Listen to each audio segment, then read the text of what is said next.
So did you have the asthma and eczema like your whole life, and then it was exacerbated by vegan diet, or it was kind of just like all stable and you were just wondering what caused it to begin with because this supposedly healthy vegan diet didn't fix it, sort of thing?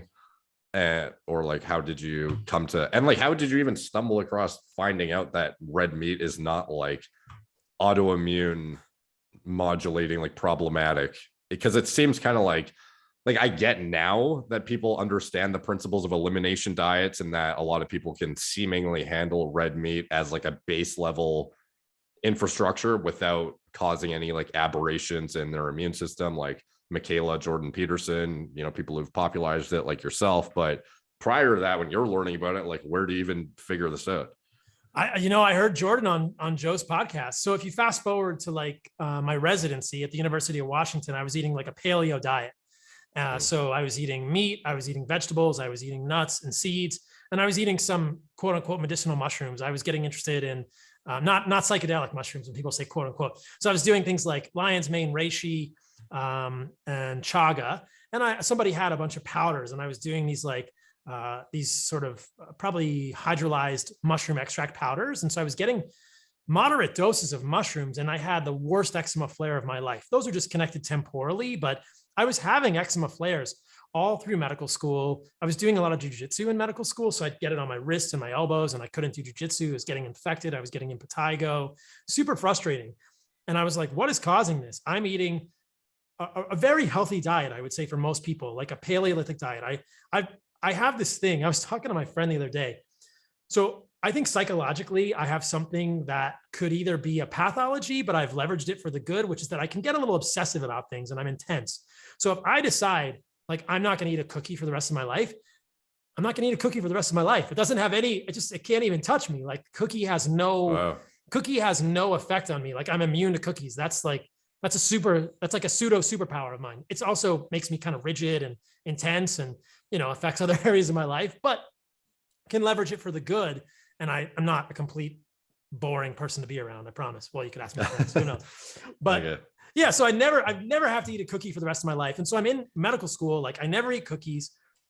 I never eat processed food. I'm eating raw butter. I'm eating, raw milk kefir. I'm eating salads. I'm eating avocados. I'm eating nuts. And I'm still getting eczema. And I'm thinking, okay, I wasn't really connecting the dots. I'm in medical school. It's stressful. Who knows what's happening? And then residency continued. And I just got super frustrated to the point that I was driving to go surf some horribly mushy, horrible surf break on the coast of Washington on what must have been a cold, rainy day. And I'm listening to Joe Rogan and Jordan Peterson. And at the end, he starts talking about his autoimmune disease and how doing this diet was fascinating. I thought, that's cool. I've never tried that. My second thought was, that's crazy, because everyone knows that vegetables are good for you and they have all these phytochemicals. And at the time, I was interested in what's broadly called functional medicine. And within the functional medicine paradigm, vegetables are great. Eat the rainbow, eat more vegetables. And everybody knows more vegetables increases the quality of your gut microbiome. And so I was kind of steeped in those ideas. And the original notion that you could just eat meat was, it countered all those. It was very contradictory to what I was, sort of steeped in at the time. But I got curious and I started looking, and I was like, this is interesting when you think about it. It was interesting enough that I started on the experiment, because when I took a moment and I thought about the perspective of plants and animals, it kind of crystallized for me. And this is just this idea that nothing on earth wants to get eaten, but an animal can run away from you, kick you, or bite you. And so they don't seem to have defense chemicals in their muscles. I mean, occasionally like puffer fish tetrodotoxin or, this poisonous frog in the Amazon, but 99.8% of animals and mammals and little reptiles are edible. But plants are completely different.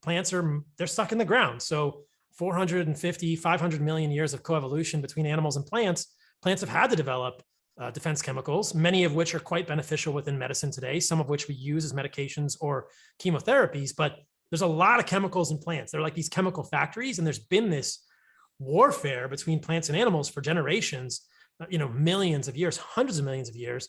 And some people hypothesize that the CYP systems, the CYP450 systems in the liver, are this evolutionary adaptation to plant toxins as we're evolving. Like, how do we, we're going to detoxify these plant compounds. We have to hydrolyze them. We have to glucuronidate them. We have to oxidize them. We have to get rid of toxins in our body. So it makes sense. Like, maybe plants are containing toxins that are problematic for humans. And then the overarching sort of broader hypothesis would be, what if some people are more sensitive to these plant toxins, and that could be a trigger for autoimmune disease? And that's sort of where it all begins. And then down the rabbit hole you go.